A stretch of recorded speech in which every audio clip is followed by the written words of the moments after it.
नमस्कार मैत्रिणींनो, आज आपण पाहणार आहोत काठपदर साडीवरील सुंदर अशी ब्लाऊज डिझाईन.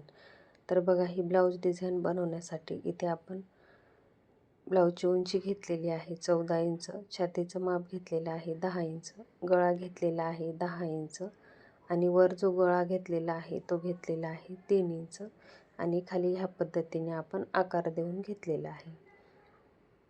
तर बघा, इथे जसा आकार दिलेला आहे तसंच इथे आपल्याला कट करून घ्यायचं आहे.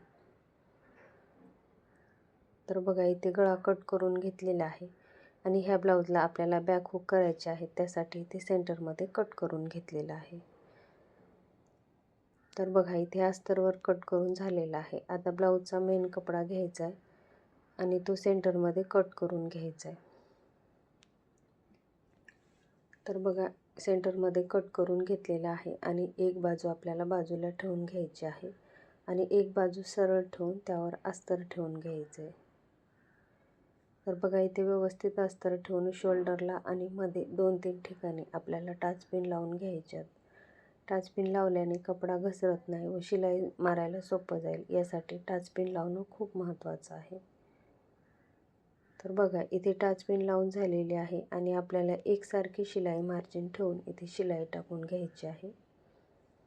जिथे कोण आहे तिथे आपल्याला फुटर उचलून घ्यायचा आहे आणि कपडा फिरवून शिलाई टाकून घ्यायची आहे, जेणेकरून आपल्या गळ्याचे जे कोण आहेत ते अगदी व्यवस्थित येतील. त्यानंतर इथे लगेच आपल्याला कमरेच्या साईडने ही शिलाई टाकून घ्यायची आहे, जेणेकरून गळा आणि कमरपट्टी दोन्हीही एकदाच तयार होतील. आणि इथे शिलाई टाकून झाल्याने एक्स्ट्राचा कपडा आहे तो कट करून घेतलेला आहे आणि त्यानंतर इथे छोटे छोटे कट टाकून घ्यायचे आहेत. कट टाकल्याने गळ्याला फिनिशिंग छान येते, त्यासाठी कट टाकणंही खूप महत्त्वाचं आहे. तर बघा, इथे कट टाकून झाल्यावर इथे टाचपिन काढून घ्यायचे आहे आणि कपडा पलटवून घ्यायचा आहे. व्हिडिओत दाखवल्याप्रमाणे आपल्याला कपडा पलटवून घ्यायचा आहे आणि गळ्याचे जे काही कोन आहेत ते व्यवस्थित करून घ्यायचे आहेत. तर बघा, इथे काडीच्या साहाय्याने मी कोन व्यवस्थित करून घेते.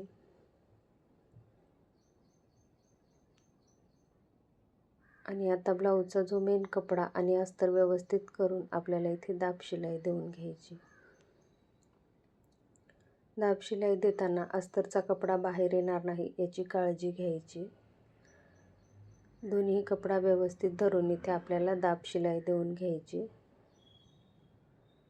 आणि जिथे कोण आहे तिथे व्यवस्थित शिलाई टाकून घ्यायची आहे. गळ्याचे जे कोन आहेत ते व्यवस्थित आले तरच आपला गळा फिनिशिंग सहित छान तयार होतो. आणि मैत्रिणींनो, ब्लाऊज शिवताना ब्लाऊजला फिनिशिंग खूप महत्त्वाची असते, तर त्यासाठी आपण ब्लाऊज शिवताना कपड्याला कुठेही झोळ येणार नाही किंवा शिलाई इकडे तिकडे जाणार नाही याची काळजी घ्यायची. इथे आता साईडने शिलाई टाकून आपण अस्तर फिटिंग करून घेऊयात आणि एक्स्ट्राचा कपडा कट करून घेऊयात. आपण ब्लाऊज कट करताना अस्तरवर परफेक्ट माप काढलेला असतो आणि ब्लाऊजचा जो मेन कपडा असतो तो एक्स्ट्राचा ठेवलेला असतो. आणि त्यानंतर आपल्याला इथे लेस लावून घ्यायची. तर तुम्ही तुमच्या आवडीनुसार इथे गोटही तुम्ही लावू शकता. तर इथे मी लेसच लावून घेते. तर बघा, अगदी कडेकडेने आपल्याला लेस लावून घ्यायची आहे.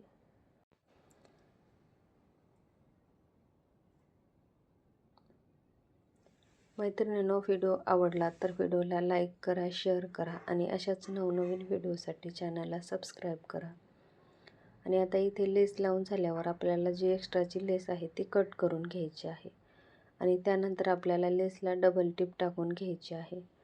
तर बघा, लेस छोटी असो किंवा मोठी असो तर आपल्याला इथे डबल टिप टाकून घ्यायचीच आहे, जेणेकरून लेस फिनिशिंग सहित छान बसते.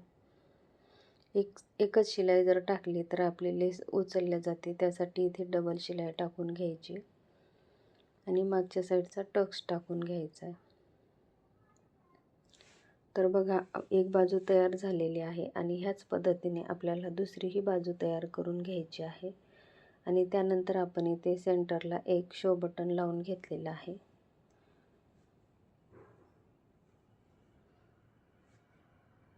आणि बघा मैत्रिणींनो, या शो बटनमुळे गळ्याला खूप छान असा लुक आलेला आहे आणि खालच्या साईडने काच बटन पट्टी लावून घेतलेली आहे. तर मैत्रिणींनो बघा, आपला फिनिशिंग सहित गळा तयार झालेला आहे. आणि हा गळा तुम्हाला कसा वाटला तो कमेंट बॉक्समध्ये कमेंट करून नक्की सांगा. इथे आपण टाच पिन लावून घेऊयात.